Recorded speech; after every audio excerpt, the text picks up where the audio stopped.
اعوذ باللہ من الشیطان الرجیم بسم اللہ الرحمن الرحیم رب اشرح لی صدری ویسر لی امری واحلل عقدۃ من لسانی یفقہوا قولی۔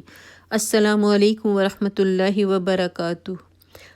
آج ہم سورہ بقرہ کا تیسرا رکوع شروع کرتے ہیں۔ بسم اللہ الرحمن الرحیم۔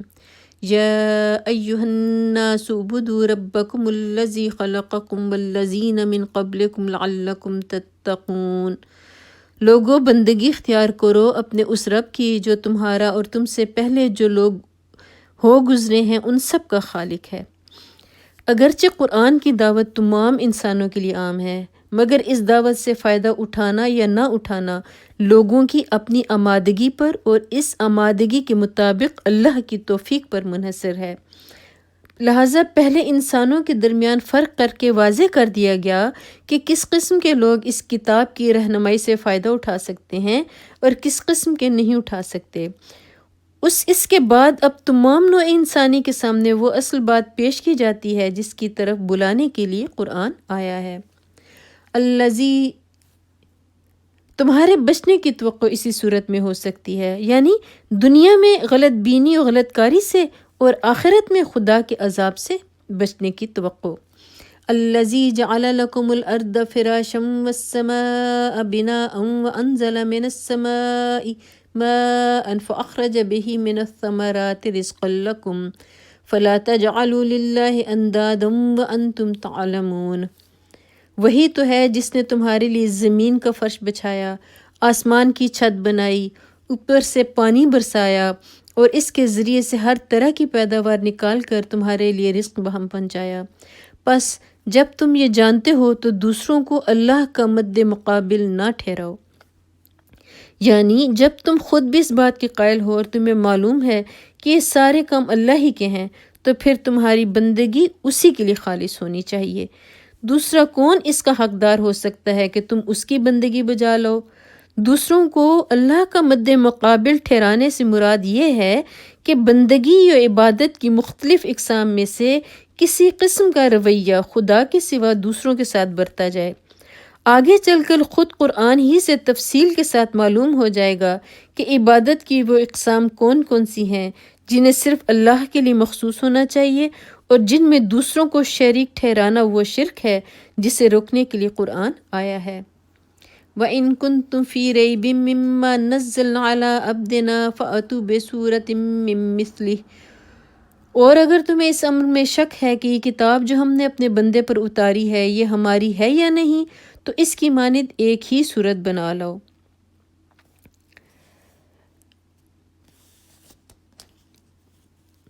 وَادْعُوا شُهَدَاءَكُم مِّن دُونِ اللَّهِ إِن كُنتُمْ صَادِقِينَ، اور اپنے سارے ہم نواؤں کو بلا لو ایک اللہ کو چھوڑ کر، باقی جس کی چاہو مدد لے لو، اگر تم سچے ہو تو یہ کام کر کے دکھاؤ۔ اس سے پہلے مکے میں بھی کئی بار چیلنج دیا جا چکا تھا کہ اگر تم اس قرآن کو انسان کی تصنیف سمجھتے ہو تو اس کی مانند کوئی کلام تصنیف کر کے دکھاؤ۔ اب مدینے پہنچ کر پھر اس کا اعادہ کیا جا رہا ہے۔ فَإِن لَّمْ تَفْعَلُوا وَلَن تَفْعَلُوا فَاتَّقُوا النَّارَ الَّتِي وَقُودُهَا النَّاسُ وَالْحِجَارَةُ أُعِدَّتْ لِلْكَافِرِينَ، لیکن اگر تم نے ایسا نہ کیا اور یقیناً کبھی نہیں کر سکتے تو ڈرو اس آگ سے جس کا ایندھن بنیں گے انسان اور پتھر، جو مہیا کی گئی ہے منکرین حق کے لیے۔ اس میں یہ لطیف اشارہ ہے کہ وہاں صرف تم ہی دوزخ کا ایندھن نہ بنو گے، بلکہ تمہارے وہ بت بھی وہاں تمہارے ساتھ ہی موجود ہوں گے جنہیں تم نے اپنا معبود و مسجود بنا رکھا ہے۔ اس وقت تمہیں خود ہی معلوم ہو جائے گا کہ خدائی میں یہ کتنا دخل رکھتے تھے۔ وَبَشِّرِ الَّذِينَ آمَنُوا وَعَمِلُوا الصَّالِحَاتِ أَنَّ لَهُمْ جَنَّاتٍ تَجْرِي مِن تَحْتِهَا الْأَنْهَارُ، اور اے پیغمبر صلی اللہ علیہ وآلہ وسلم، جو لوگ اس کتاب پر ایمان لے آئے ہیں اور اس کے مطابق اپنے عمل درست کر لیں، انہیں خوشخبری دے دو کہ ان کے لیے ایسے باغ ہیں جن کے نیچے نہریں بہتی ہوں گی۔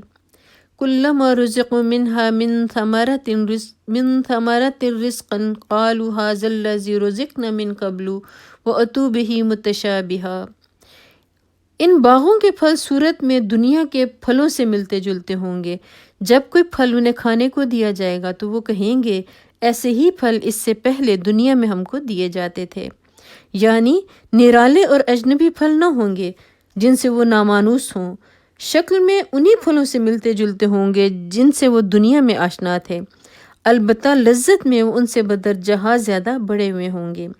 دیکھنے میں مثلاً آم اور انار اور سنترے ہی ہوں گے۔ اہل جنت ہر پھل کو دیکھ کر پہچان لیں گے کہ یہ آم ہے اور یہ انار ہے اور یہ سنترا، مگر مزے میں دنیا کے آموں اور اناروں اور سنتروں کو ان سے کوئی نسبت نہیں ہوگی۔ وَلَهُمْ فِيهَا أَزْوَاجٌ مُطَهَّرَةٌ وَهُمْ فِيهَا خَالِدُونَ، ان کے لیے وہاں پاکیزہ بیویاں ہوں گی اور وہ وہاں ہمیشہ رہیں گے۔ عربی متن میں ازواجن کا لفظ استعمال ہوا ہے جس کا معنی ہے جوڑے، اور یہ لفظ شوہر اور بیوی دونوں کے لیے استعمال ہوتا ہے۔ شوہر کے لیے بیوی زوج ہے اور بیوی کے لیے شوہر زوج، مگر وہاں یہ ازواج پاکیزگی کی صفت کے ساتھ ہوں گے۔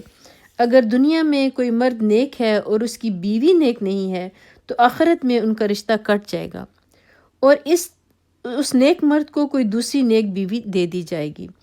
اگر یہاں کوئی عورت نیک ہے اور اس کا شوہر بد تو وہاں وہ اس برے شوہر کی صحبت سے خلاصی پا جائے گی اور کوئی نیک مرد اس کا شریک زندگی بنا دیا جائے گا۔ اور اگر یہاں کوئی شوہر اور بیوی دونوں نیک ہیں تو وہاں ان کا یہی رشتہ ابدی و سرمدی ہو جائے گا۔ ان اللہ لا یستحیی ان یضرب مثلا ما بعوضۃ فما فوقها، ہاں اللہ اس سے ہرگز نہیں شرماتا کہ مچھر یا اس سے بھی حقیر تر کسی چیز کی تمثیلیں دے۔ یہاں ایک اعتراض کا ذکر کیے بغیر اس کا جواب دیا گیا ہے۔ قرآن میں متعدد مقامات پر یہ توضیح مدعا کے لیے مکڑی، مکھی، مچھر وغیرہ کی جو تمثیلیں دی گئی ہیں ان پر مخالفین کو اعتراض تھا کہ کیسا کلام الہی ہے جس میں ایسی حقیر چیزوں کی تمثیلیں ہیں۔ وہ کہتے تھے کہ اگر یہ خدا کا کلام ہوتا تو اس میں یہ فضولیات نہ ہوتی۔ تو اللہ تعالیٰ کہتے ہیں کہ اللہ ہرگز نہیں شرماتا کہ وہ مچھر یا اس سے بھی حقیر تر کسی چیز کی تمثیلیں دے۔ فَأَمَّا الَّذِينَ آمَنُوا فَيَعْلَمُونَ أَنَّهُ الْحَقُّ مِن رَّبِّهِمْ وَأَمَّا الَّذِينَ كَفَرُوا فَيَقُولُونَ مَاذَا أَرَادَ اللَّهُ بِهَذَا مَثَلًا، جو لوگ حق بات کو قبول کرنے والے ہیں وہ انہی تمثیلوں کو دیکھ کر جان لیتے ہیں کہ یہ حق ہے جو ان کے رب ہی کی طرف سے آیا ہے، اور جو ماننے والے نہیں ہیں وہ انہیں سن کر کہنے لگتے ہیں کہ ایسی تمثیلوں سے اللہ کو کیا سروکار۔ یضل بہ کثیرا ویہدی بہ کثیرا، اس طرح اللہ ایک ہی بات سے بہتوں کو گمراہی میں مبتلا کر دیتا ہے اور بہتوں کو راہ راست دکھا دیتا ہے۔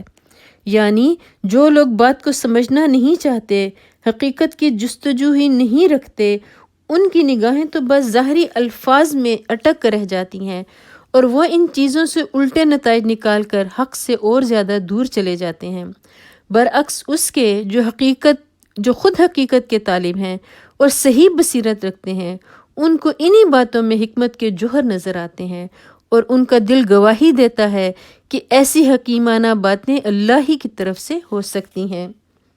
وَمَا يُضِلُّ بِهِ إِلَّا الْفَاسِقِينَ، اور گمراہی میں وہ انہی کو مبتلا کرتا ہے جو فاسق ہیں۔ فاسق کے معنی ہے نافرمان، اطاعت کی حد سے نکلنے والا۔ الَّذِينَ يَنقُضُونَ عَهْدَ اللَّهِ مِن بَعْدِ مِيثَاقِهِ وَيَقْطَعُونَ مَا أَمَرَ اللَّهُ بِهِ أَن يُوصَلَ وَيُفْسِدُونَ فِي الْأَرْضِ أُولَئِكَ هُمُ الْخَاسِرُونَ، اللہ کے عہد کو مضبوط باندھ لینے کے بعد توڑ دیتے ہیں۔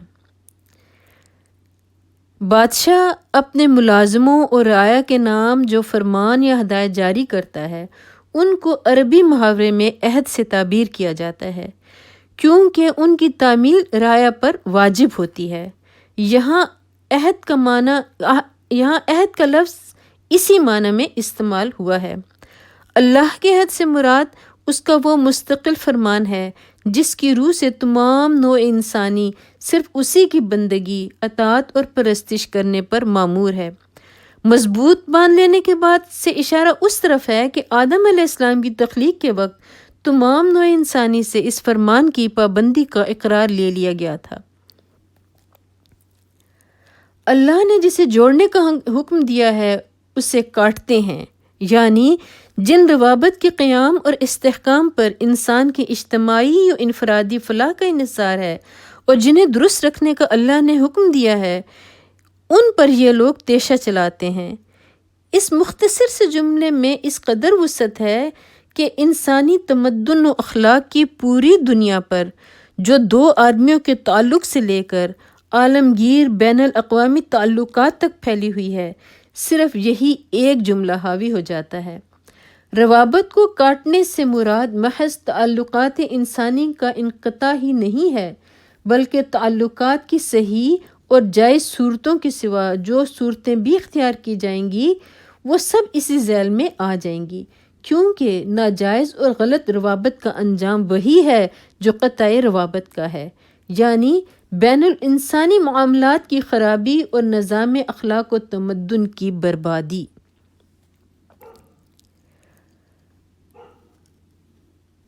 اور زمین میں فساد برپا کرتے ہیں۔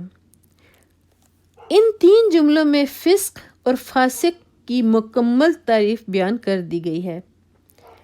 خدا اور بندے کے تعلق اور انسان کے تعلق کو کاٹنے یا بگاڑنے کا لازمی نتیجہ فساد ہے، اور جو اس فساد کو برپا کرتا ہے وہی فاسق ہے۔